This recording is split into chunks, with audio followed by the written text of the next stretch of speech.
Shalom, Shalom, beloved community of Israel, all 12 tribes, sojourners with us, and all who view this video at this time.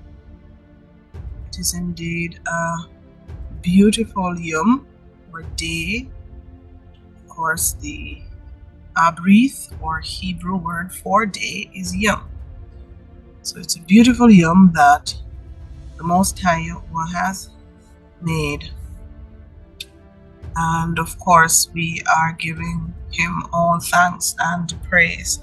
We are the Nazarene of Yahuwah, and we are pleased each time we upload, you are able to view and you are able to share with us. We are looking at a very interesting topic today, and that is the feast of Shabuath, or as most know it, Shavuot. In English, Feast of Weeks, also known as the Harvest Feast, or Day of First Fruits, which is actually the second first fruit harvest feast. So we are going to get into this study. I sound a little bit nasal. That's because I'm experiencing some allergies. Nevertheless, we will continue with this presentation and trust that the Most High will see it through to the end. So stick around with us. Remember to share the video so others may also be edified. Let's begin.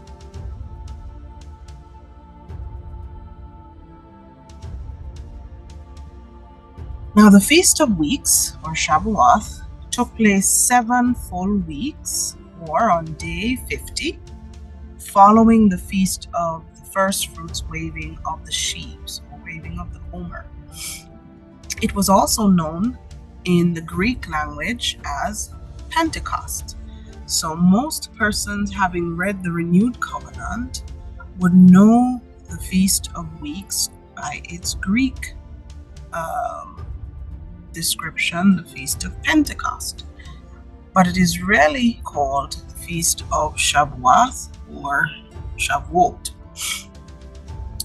Pentecost or Shabuath was also a Yom that would later become very important to the Nazarene, or the branches of Yahushua HaMashiach, guardians and keepers of the Torah. As the assembly of Nazarene in Acts or Ma'asim chapter 2 would declare the Torah of Yahuwah and the Bashura, or the wonderful news of Yahushua HaMashiach, to many who came from the various territories to observe this particular feast. And we'll look a little bit more at that as we continue in the presentation. So, of course, we will be observing this feast in month 3, which would fall on Gregorian May 21, 2023.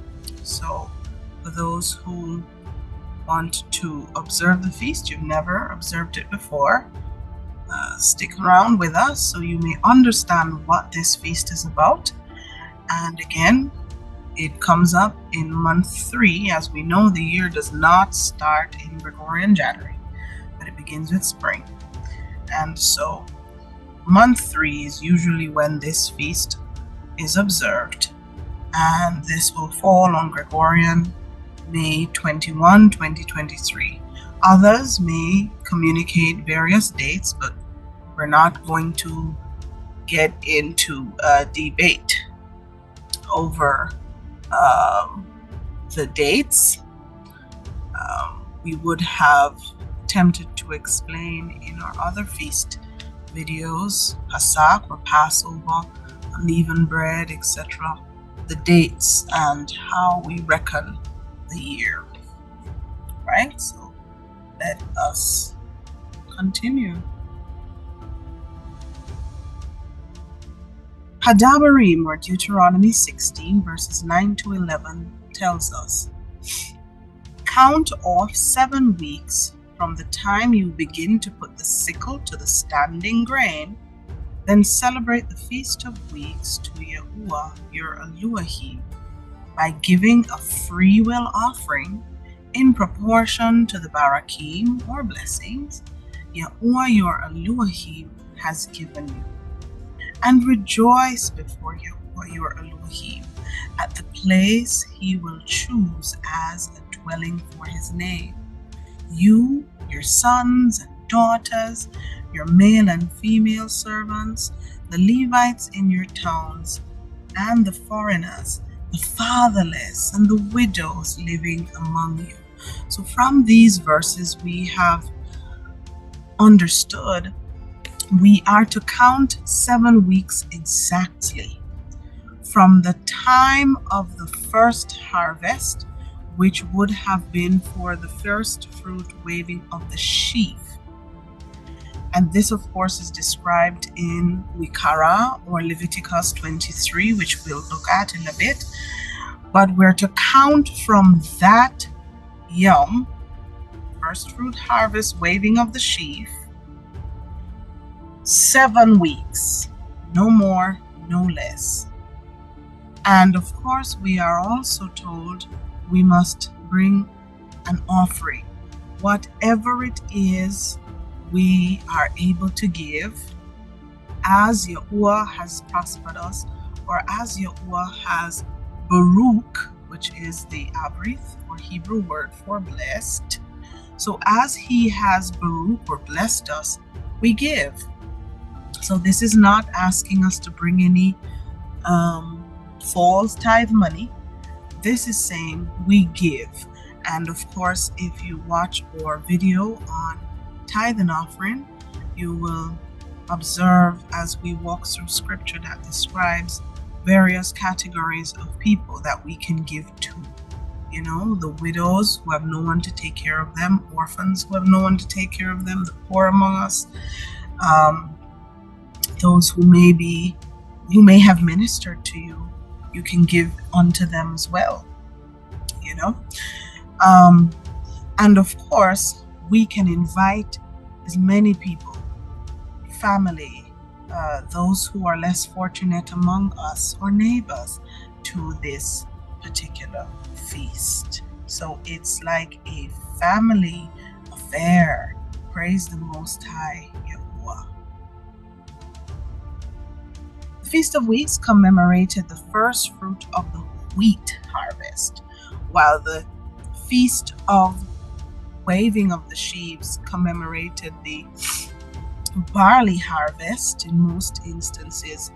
This commemorated the wheat harvest, and it was a celebration of Yahuwah's provision as one of the harvest feasts.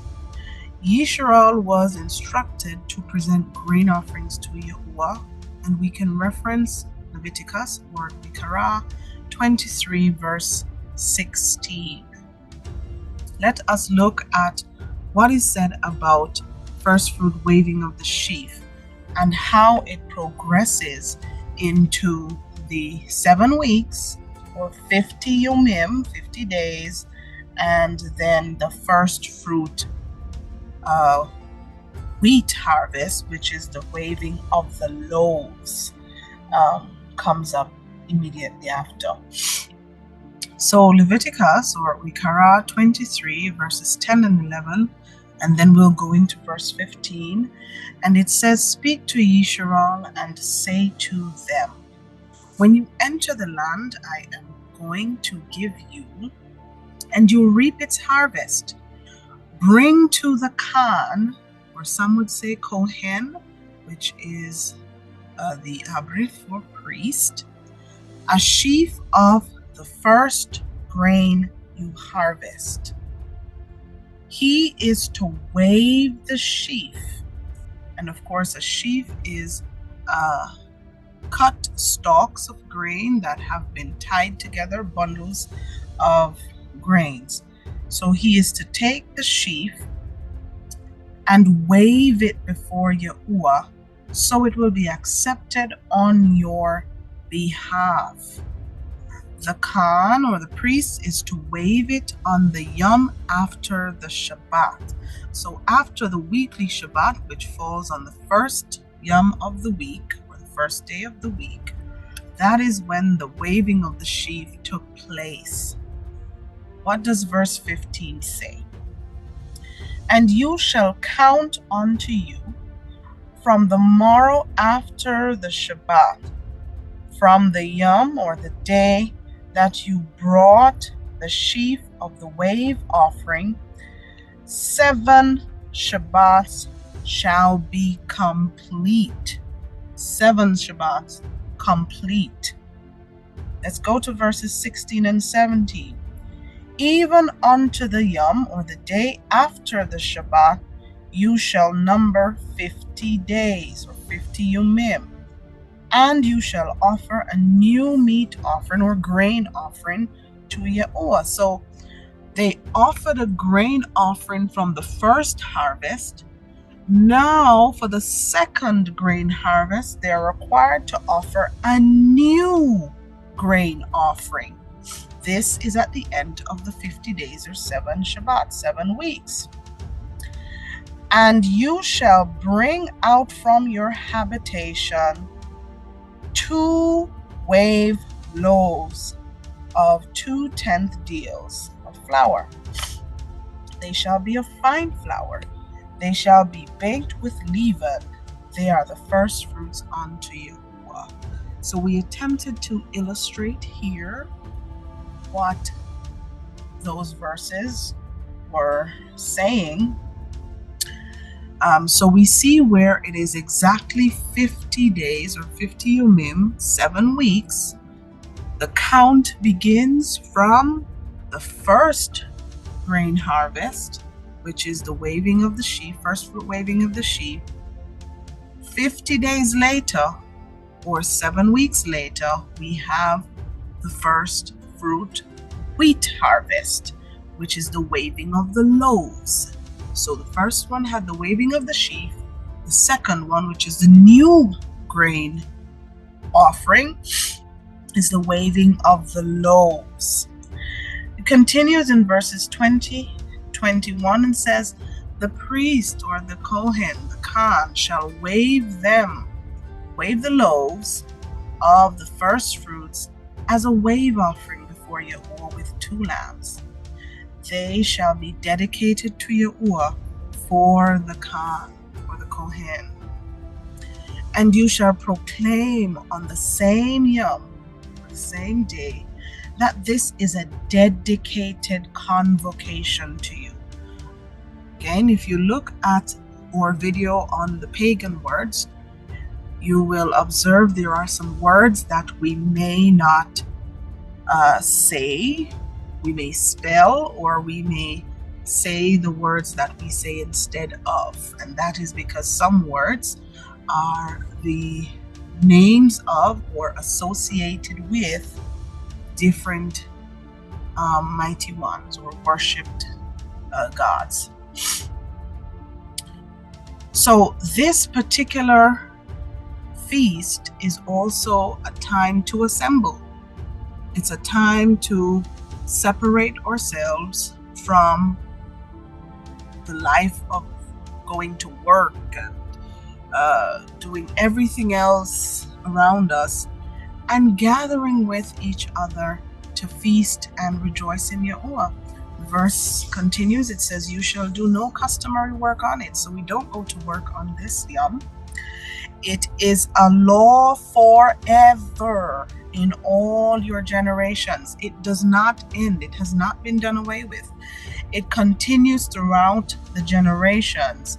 It's a law forever, and this is the word of Yahuwah speaking. According to Shavuot, or Exodus 34, verse 22, says, you shall observe and celebrate the Feast of Weeks. This feast is also referred to as the Feast of the Harvest Feast, First Fruits, or in the Greek, Pentecost. The first fruits of the wheat harvest is then followed by another harvest feast, which happens in month 7. That's the Feast of Ingathering, also known as the Feast of Booths or the Feast of Tabernacles, at the end of the harvest year.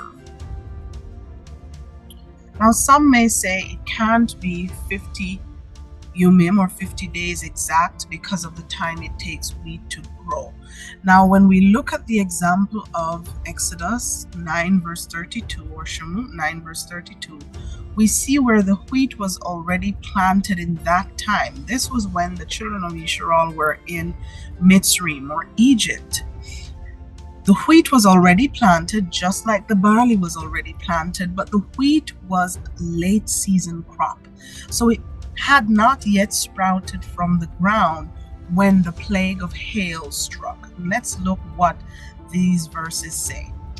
Shavuot 9 or Exodus 9 verses 31 to 32, it says, "Now the flax and the barley were battered and ruined by the hail, because the barley was in ear or ripe, and the flax was in bud. But the wheat and spelt were not battered and ruined, because they had not yet sprouted from the ground." For them to sprout from the ground meant they had to already have been planted. We were not told what was the time frame between the time of the planting of these crops and when the plagues came, and then when Passover was observed. We're not told of the exact time frame. What we do know is that wheat would have already, practice of planting wheat would have taken place long before Passover. And so by the time of Passover, wheat could possibly have started to grow up, but was not yet ready until they would have observed the Feast of Weeks. Now we know that only the Passover was observed in Egypt, but we use the example because we're looking at the custom of when crops of this nature were planted. So more than likely when they got into the promised land, remember they would have also reaped of harvests that were already planted. The word declares that they would reap of harvest they never planted, live in houses they never built. So the practice obviously was to plant grain in a particular season or particular time, maybe around the winter, the close of winter or fall thereabout. But it was the practice of planting all these grains before spring. And then as spring came in, there were some plants such as barley and flax, which came in earlier than wheat, which was a late season crop. So the flax and the barley and the spelt and the wheat would have been planted in the same period of time, but the wheat and the spelt would not have grown up at the same time as barley because they were late season crops. Hadabarim 16. We are told in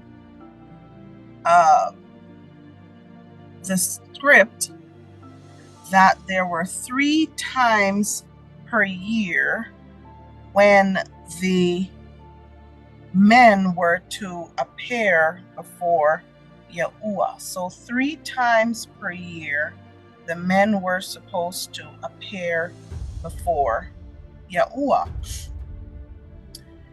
And these 3 times were at the festival of unleavened bread, the festival of weeks, and the festival of tabernacles. And again, Yahuwah says no one should appear before him empty-handed. So an offering was always to be brought.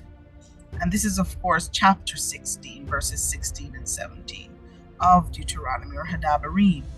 Verse 17 says, each of you must bring a gift in proportion to the way Yahuwah, your Elohim, has baruch you.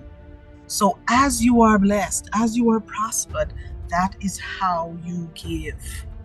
So it's not a specific measure, and it doesn't specify that you have to give crops if you don't plant, or money. It just is bring an offering. At that time, it would have been grain offerings. But at this time, we can give as Yahuwah baruch us or bless us to give. So we've attempted to illustrate here the outline of the count of the days. So day 1 would have been at the first day of the week. And of course, Shabbat 1 would have been the 7th day of the first week. And we count 7 weeks, 7 Shabbats, which would end on day 49.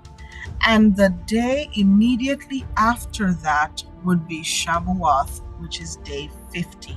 So day 1 begins the Yom, or the day of the first fruit waving of the sheaf from the first harvest, which takes place after the weekly Shabbat during the time of unleavened bread. And it ends during the new grain offering, which is the waving of the loaves, first fruit waving of the loaves at Shabuath, or the Feast of Weeks, which also takes place on the first day of the week after a weekly Shabbat. So both of these harvest feasts would have taken place on the first day of the week after a weekly Shabbat, and the count is exactly 50 days or 50 Yomim following the count of 7 complete Shabbatim or Shabbats. Some important things for us to remember from Wikara, Leviticus 23 verses 15 to 22. The feast involves yeast or leaven. So it's out with the old yeast or leaven, unlike the Feast of Unleavened Bread when there was no yeast involved. This feast has yeast involved from new grain, new leaven. The men were to bring offerings from their harvest when they attended this feast. And something interesting was instructed. Yahuwah told the harvesters to leave the corners untouched, leave the corners of their fields untouched. And this was because those who were poor, or those who would have crossed over into Torah, they were sojourners or strangers. They were not native-born people, but they were part of the community of Yisrael. As Yahuwah would have instructed, there was one Torah for the native-born and the strangers. So those who were sojourning with the native-born people of Yisrael, as well as those among Yisrael who were poor, they were provided for by the Most High. As He prospered the others, they were to leave the corners of their fields so that these persons could also benefit from a harvest or from food. Praise Yahuwah. So it occurred 50 days, 50 Yomim exactly, following the first fruit waving of the sheaf. Hence the Greek name Pentecost, meaning 50. And of course, we had earlier qualified what a sheaf was or is, which is the cut, bundled, tied stalks of grain. Now in Mathatyahu, or Matthew 13 verse 33, Yahuwah, through Yahusha HaMashiach, explains to the taught ones the reign of the kingdom. Well, The reign is what we say instead of kingdom. So it's the reign of the Shamayim, which is really the kingdom of heaven, as many would know it in English. So the translation was really the reign of the Shamayim. So Yahusha said, the reign of the Shamayim is like leaven or yeast that a woman took and mixed into about 60 pounds of flour until it worked all through the dough. So the reign of the Shamayim, or the kingdom of heaven, through the wonderful news of the works of the Most High Yahuwah, may be hidden. But as we continue to spread this news throughout the various parts of the earth, it may be hidden. It may seem like there is nothing happening, but at some point it is going to raise the dough. It's going to raise an awareness. People are going to wake up to who the true people of the Most High are, to his covenant, to the fact that the book, the scriptures speak and are about his people and the covenant with his people and redemption of his people who fell away from Torah and are being recalled through the sending of his son Yahusha HaMashiach. So the reign of the Shamayim is like this leaven. It goes throughout all who hear it, and at some point we're going to see and feel the effects of the word of the Most High going through. Again, in Matthew 16, verse 6, Yahusha warns. He says, be careful.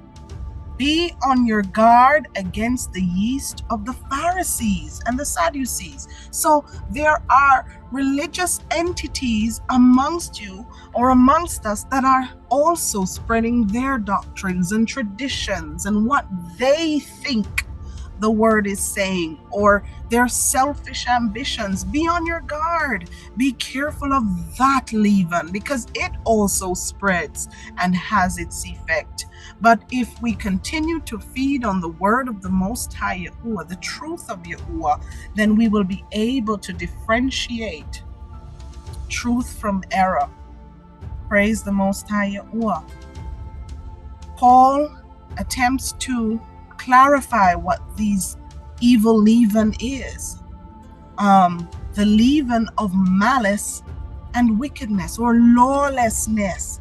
Wickedness is lawlessness. What many call sin, which is really transgression or disobedience. We will be told that in 1 John 3 verse 4, everyone who practices disobedience or wickedness, or sin, also practices lawlessness. And sin is lawlessness. Disobedience is lawlessness. Once we are not observing the Torah or the laws of the Most High Yahuwah, we are wicked and lawless. And that is the definition of disobedience, or sin. Okay? Now some will say, well, we are not under law, but under pardon, or grace. Grace. For the purpose of the video, we'll say it for those who don't know. But just to say, grace is associated with some pagan mighty ones. But for the purpose of this video and explaining, we use it here. So there are some who will say that we're not under the law. The law is done away with, according to scripture. But let's see if this really is so. Let's use first an illustration. You are pulled over by a police officer because you broke the speed limit, and he proceeds to write you a speeding ticket. You missed the opportunity to pay it, or you didn't pay it. You go to court, and of course you beg and you plead with the judge to let you off, or to give you pardon or mercy. The judge says, okay, this time I'm going to give you pardon, or what many know as grace. I'm going to give you it. Now, because the judge does this mean that the law is done away with and that you're no longer required to remain in the speed limit or uphold the law because you received pardon or grace? Not at all. Of course not. You are still required to uphold the law, but just this time you were given pardon. You were forgiven of a debt that you really should have paid.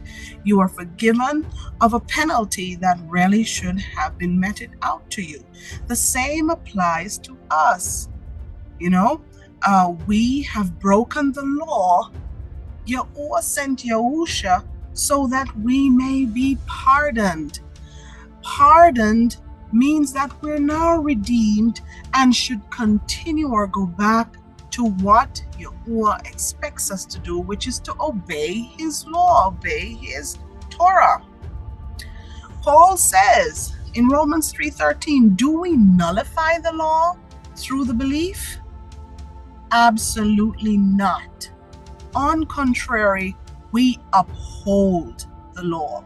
So what law was Paul speaking of when he says that it was nailed to the tree or to the stake when Yahushua HaMashiach died?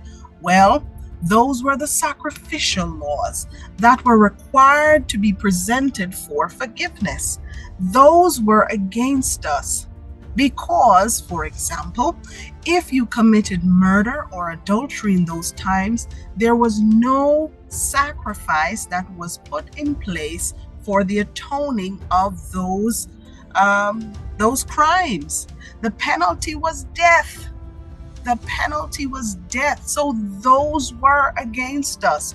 And so through the atonement of Yahushua HaMashiach, we no longer need to follow sacrificial laws.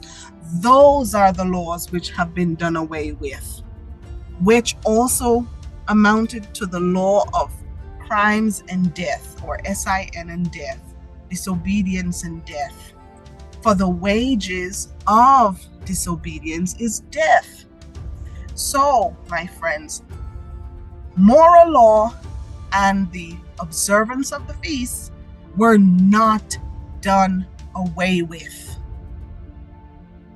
Through a broken, contrite heart, repentance, and the atoning death of Yahushua HaMashiach, we all now have access to pardon and forgiveness. But this has nothing to do with the 10 words or 10 commandments and the observance of the feasts being done away with. No, they're not.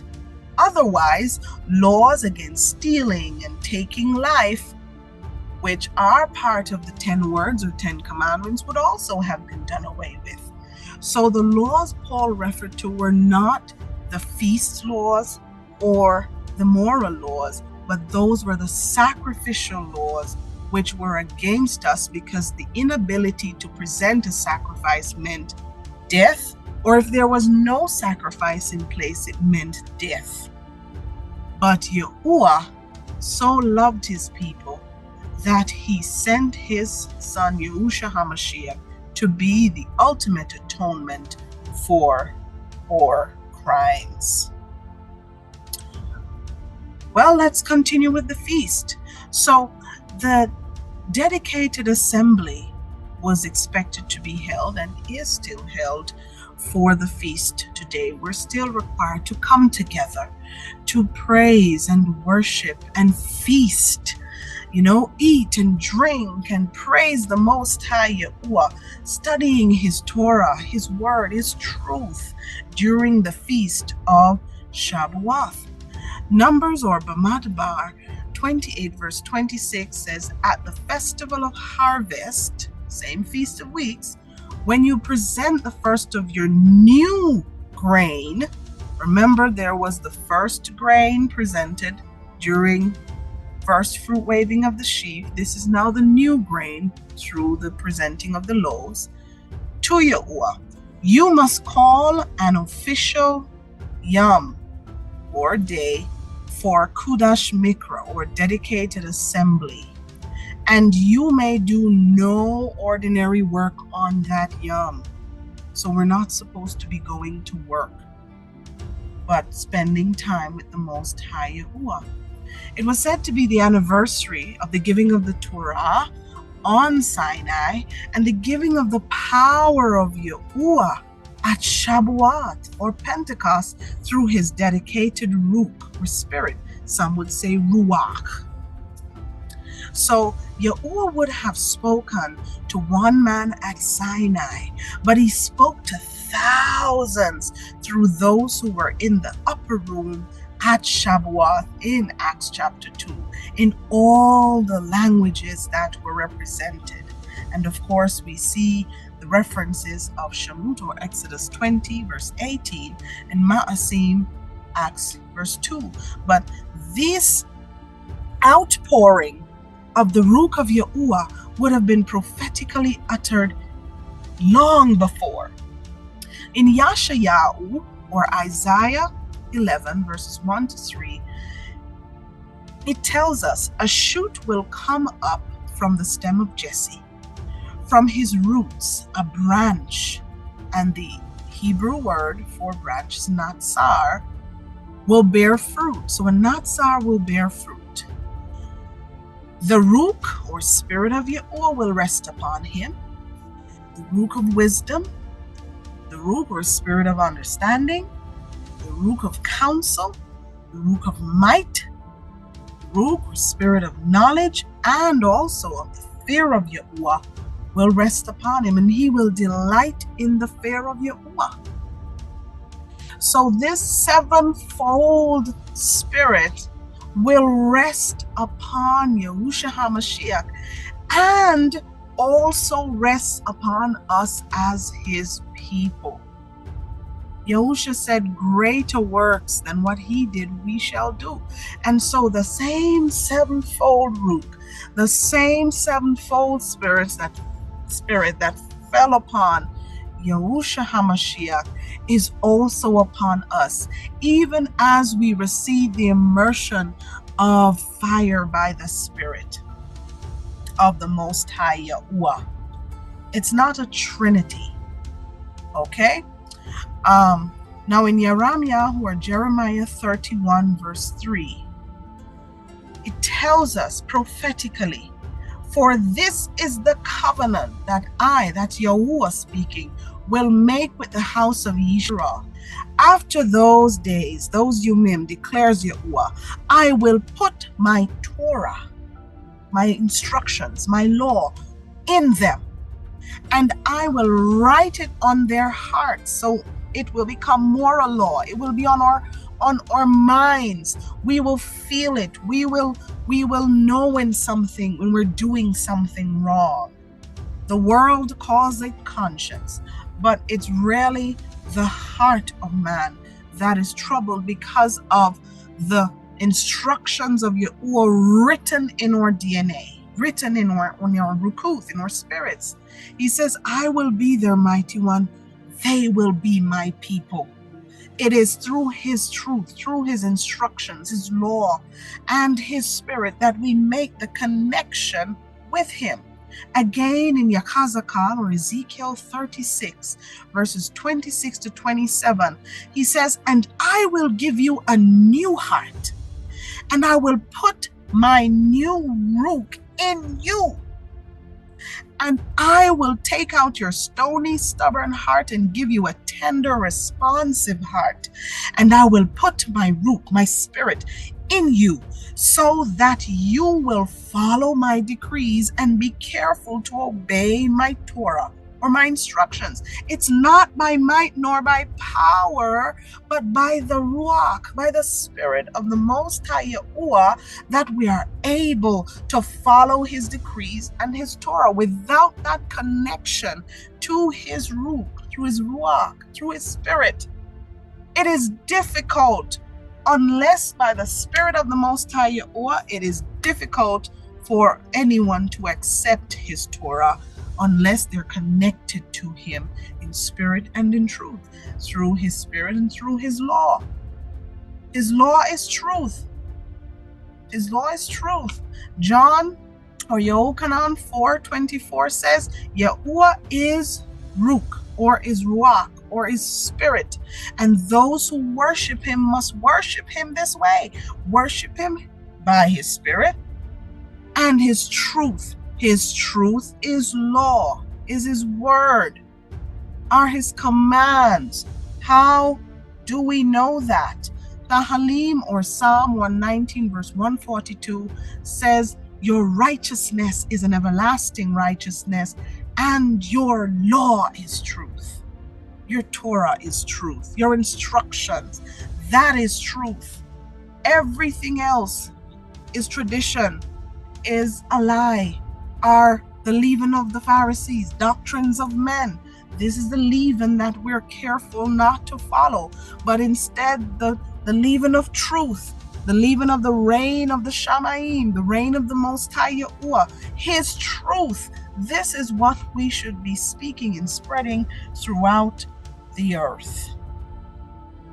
John 14, or Yochanan 14, verse 26, Yahusha said, but the Helper, the Kudash Ruach, the Spirit of the Most High Yahuwah, whom the Father will send, the same sevenfold Spirit will be sent. The same one that rests upon Yahushua HaMashiach will be sent by the Father, and he will teach you all things and bring to your remembrance all things that were said. Yahuwah is Ruach, and he is the creator of all spirits, of all Ruachs, according to the book of Enoch. So the bestowing of the Ruach of Yahuwah that gives power, that gives utterance, was foretold and prophesied from the Tanakh, or the first covenant, into the renewed covenant by Yahushua HaMashiach as well. And so we are told in Acts chapter 2, and we'll read from verses 1 to 4. And when the Yom of Shabuath, or the day of Pentecost, was fully come, they were all in one accord in one place. They were in unity. They were one. As Yahusha prayed, let them be one as we are one. So they were one. Verse 2 says, then suddenly there came a sound from the Shamayim, or from heaven, as of a rushing mighty wind, and it filled all the house where they were sitting.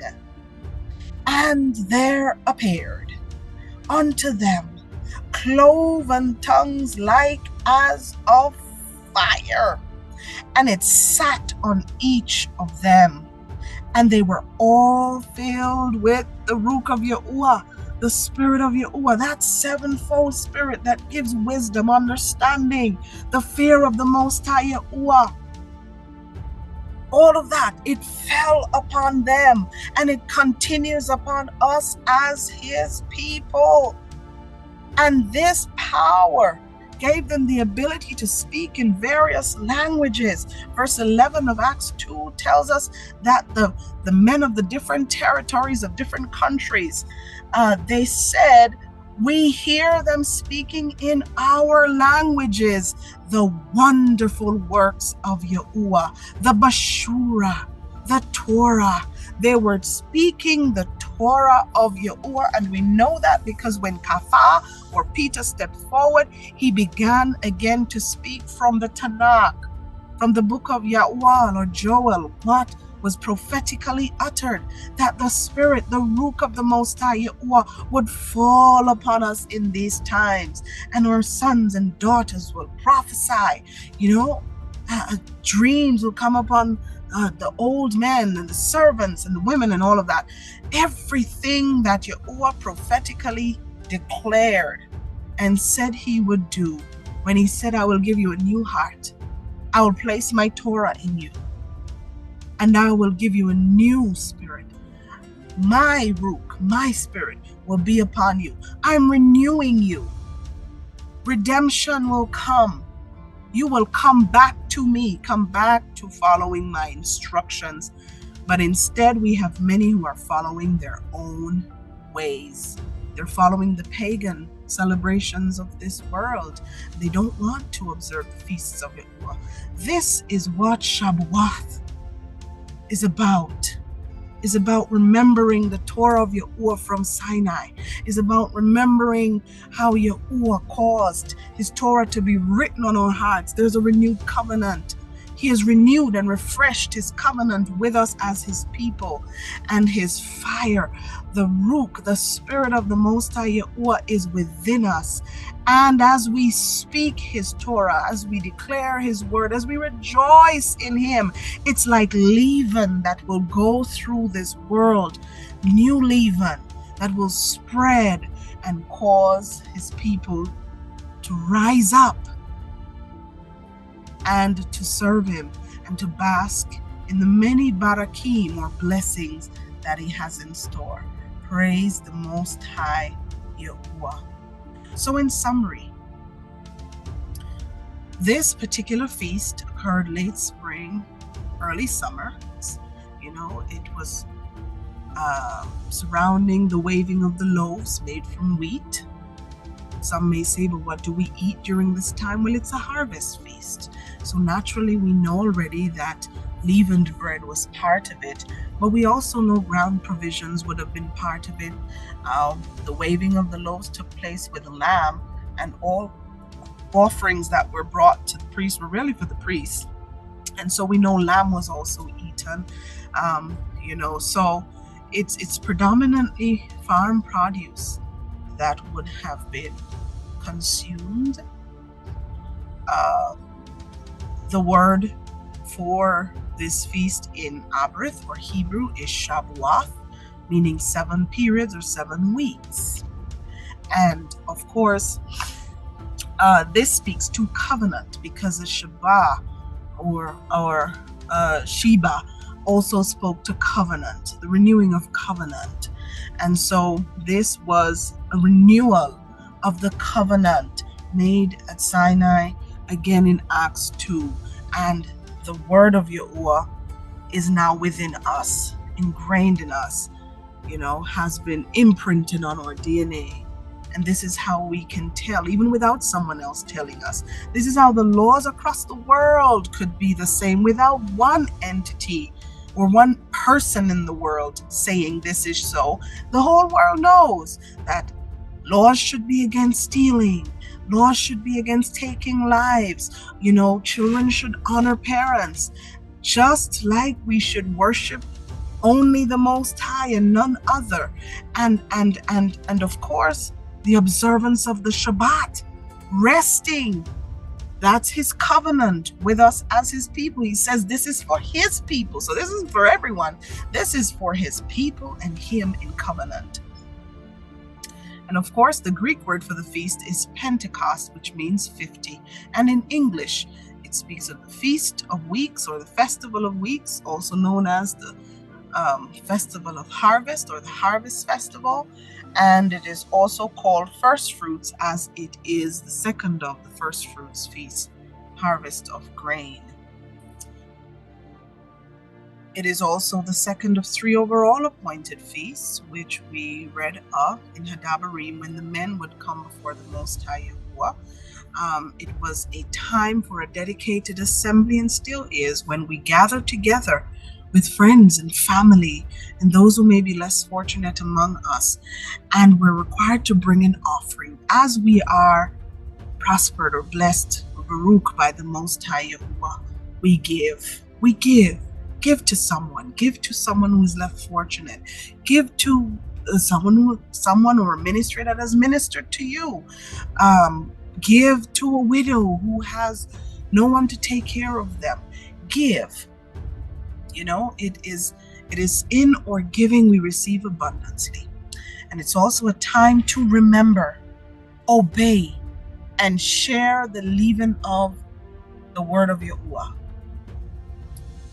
His law, his word is truth. His instructions is truth. We share that. Not traditions, not doctrines of men. And of course, it's a time of much worshiping of Yahuwah eating and feasting and rejoicing and blowing up the shofar and the trumpets onto Yahuwah in Ruach or Ruach or spirit, and in Amat or truth. Praise the Most High Yahuwah. So we are again the Nazarene of Yahuwah through the Word of Yahuwah Ministries here in Jamaica, one of the countries that our ancestors, the Yahudim and other tribes of Israel, were taken through the slave trade. And of course, we'll probably do a lesson on that, so many can understand that once your ancestors were part of that, then you are of Israel. You are the people of the book. And if you come under Torah, maybe they weren't your ancestors, but you come under Torah, then you become part of the covenant of the community of Israel. Yahuwah says there's one Torah for the native born and for the sojourners among you. Thank you so much for joining us. We do pray that this lesson also enlightened and helped you to understand more about this feast upcoming again, Gregorian May 21, which is within the Hebraic third month of the year. As we know, the year has been changed, but Yahuwah tells his people when the year begins for us. And so we look forward to that feast, which is the fourth of 7 feasts. Exciting, exciting, exciting. And we give all praise to the Most High Yahuwah. So we invite you, as usual, to like the video, subscribe to the channel, share the video with others as well, and hit the notification bell so that you are aware or notified of when we do uploads. We do try to upload every week. But thank you so much for joining, and we say Achad, ahabah, one love, and Shalum to everyone. Thank you so much for joining. Praise Yahuwah.